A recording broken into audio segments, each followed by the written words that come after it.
My dad used to be a mechanic. He used to also have cars at home that he'd just work on, project cars, and I used to always help him.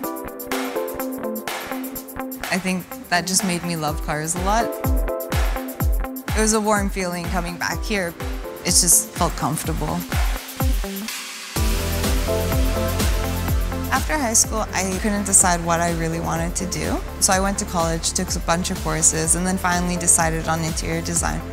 One of my friends was like, oh, this body shop needs a receptionist. I was like, okay, I'll come work there for a little bit just to save up and go back to school. And I really enjoyed it, and I love the atmosphere, and it took me back in the days when I used to hang out with my dad at the body shop. I was a receptionist for a good year and a half, I think, until a position opened up, and that's when I started moving up. I took an online course, and then they gave me this huge ICBC Bible that I had to go through, and I had to learn everything from there.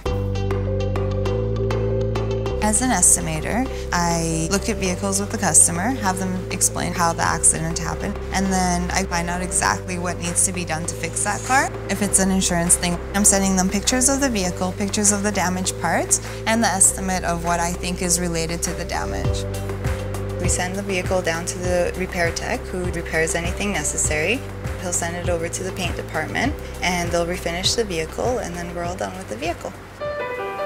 The favorite part of my job is the fact that I get to help people. Some people come in and they're actually like in tears because they had an accident.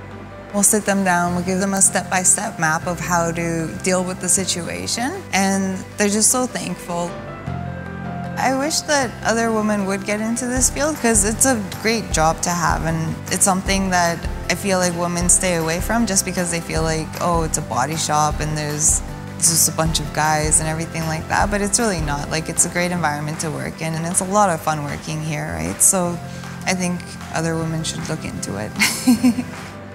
I think the most important thing for me is the fact that I can always move up, so I'm always growing and I'm always learning. It's got me hooked.